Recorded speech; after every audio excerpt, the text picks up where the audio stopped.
എവിടൊക്കെയോ ചില തടയുന്ന ശക്തികൾ ഇന്ന് വഴിമാറി പോകണം. ചില വീടുകളിലേക്ക് വെളിപ്പെടേണ്ട നന്മ വഴിമധ്യത്തിൽ തടയപ്പെട്ട് കിടക്കുന്നു. ഇന്ന് ദൈവം പറയും, ആ തടസ്സങ്ങളെ മാറ്റാൻ നിങ്ങൾക്ക് രാവും പകലും പ്രയർ ആവശ്യമാണ്.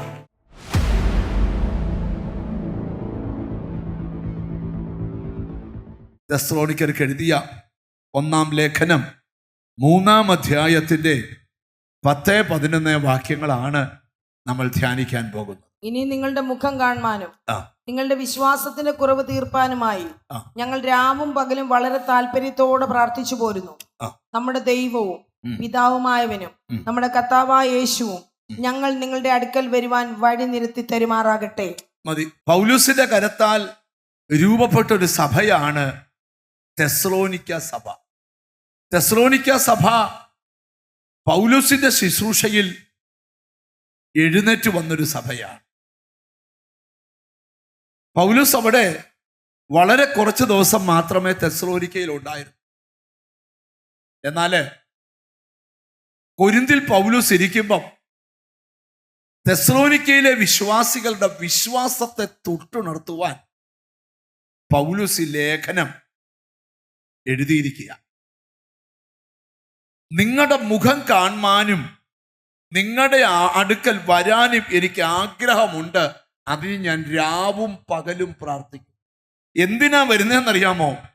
നിങ്ങളുടെ വിശ്വാസത്തിന്റെ കുറവ് തീർത്തു തരാൻ വേണ്ടിയാണ്. ഈ തെസ്സലോനിക്ക ലേഖനം പഠിക്കണമെങ്കിൽ തെസ്സലോനിക്ക പട്ടണത്തെക്കുറിച്ച് ഇച്ചിരി പഠിക്കണം. ഗ്രീക്ക് സാമ്രാജ്യം അലക്സാണ്ടർ ഭരിച്ചുകൊണ്ടിരിക്കുന്ന കാലം. അലക്സാണ്ടറിന് പിന്നൊരു പിൻഗാമിയില്ല. ആ സമയത്ത് 4 സൈനികർക്ക് ഈ ഗ്രീക്ക് സാമ്രാജ്യം വിഭജിച്ചു കൊടുത്തു. അതിനകത്ത് മാസിഡോണിയ കൊടുത്തത് കസാൻഡർക്കാണ്. കസാൻഡർ കല്യാണം കഴിച്ചത് അലക്സാണ്ടറിന്റെ പെങ്ങളെയാണ്. അലക്സാണ്ടറിന്റെ പെങ്ങളുടെ പേരാണ് തെസ്സലോനിക്ക. തൻ്റെ ഭാര്യയുടെ പേര് മറക്കാതിരിക്കാൻ ഒരു പട്ടണം പണിതിട്ട് അതിന് തെസ്സലോനിക്ക എന്ന് പേരിട്ടു. ആ തെസ്സലോനിക്കയുടെ പ്രത്യേകത, അവിടെ എത്ര മനുഷ്യരുണ്ടോ അതിൻ്റെ ഇരട്ടി വിഗ്രഹങ്ങൾ അവിടെയുണ്ട്. അതുകൊണ്ട് തെസ്സലോനിക്കയിലുള്ളവര് കർത്താവിനെ കാണുക എന്ന് പറഞ്ഞാൽ അതൊരു വലിയ കാര്യം തന്നെയാണ്. അത് പൗലോസ് തെസ്സലോനിക്ക ലേഖനത്തിന്റെ 1-ാം അധ്യായത്തിൽ പരാമർശിച്ചിട്ടുണ്ട്. 1 തെസ്സലോനിക്കർ 1:9 ഒന്ന് വായിച്ചു നോക്കിയാൽ നിങ്ങൾക്ക് അതിനകത്തൊരു പരാമർശം കാണാൻ കഴിയും.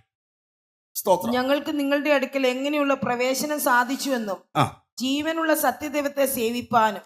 ഞങ്ങൾക്ക് നിങ്ങളുടെ അടുക്കലുള്ള പ്രവേശനം എങ്ങനെ സാധിച്ചു എന്നും ജീവനുള്ള സത്യദൈവത്തെ സേവിപ്പാനും അവൻ മരിച്ചവരുടെ ഇടയിൽ നിന്ന് ഉയർപ്പിച്ച തന്റെ പുത്രനും വരുവാനുള്ള കോപത്തിൽ നമ്മെ വിടുവിക്കുന്നവനുമായ യേശു സ്വർഗത്തിൽ നിന്ന് വരുന്നത് കാത്തിരിപ്പാനും നിങ്ങൾ വിഗ്രഹങ്ങളെ വിട്ട് ദൈവത്തിങ്കിലേക്ക് എങ്ങനെ തിരിഞ്ഞു വന്നു എന്നും അവർ തന്നെ പറഞ്ഞു. വിഗ്രഹങ്ങളെ വിട്ട് ദൈവത്തിങ്കിലേക്ക് എങ്ങനെ തിരിഞ്ഞു വന്നു എന്ന് അവർ തന്നെ പറയുന്നു. തെസ്സലോനിക്കർക്ക് തന്നെ ആശ്ചര്യം.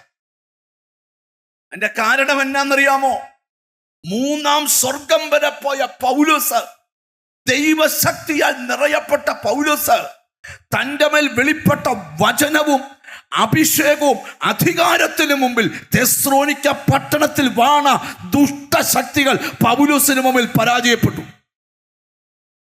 സാധാരണ കവിഞ്ഞൊരു അഭിഷേകം നിന്റെ മേൽ ഉണ്ടെന്ന് നീ വിശ്വസിക്കാൻ തുടങ്ങിയാൽ സകല ദുഷ്ടശക്തികളും നിന്റെ മുമ്പിൽ കീഴടങ്ങാൻ തുടങ്ങും.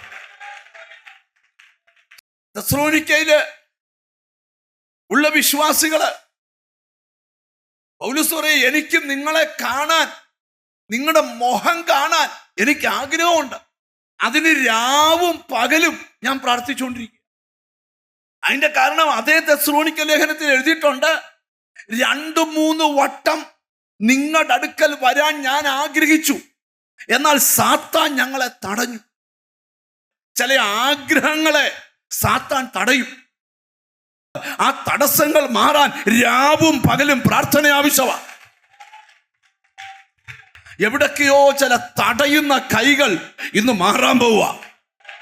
എത്ര പേർ നിന്റെ ആഗ്രഹത്തെ തടയുന്ന, യേശുവിന്റെ നാമത്തില് നിന്റെ ആഗ്രഹത്തെ തടയുന്ന, നിന്റെ അഭിഷേകത്തെ തടയുന്ന ശക്തികൾ ഇന്ന് വഴിമാറി പോകണം. ചില വീടുകളിലേക്ക് വെളിപ്പെടേണ്ട നന്മ വഴിമത്തിത്തി തടയപ്പെട്ട് കിടക്കുക. ഇന്ന് ദൈവം പറയും, ആ തടസ്സങ്ങളെ മാറ്റാൻ നിങ്ങൾക്ക് രാവും പകലും പ്രയർ ആവശ്യമാണ്.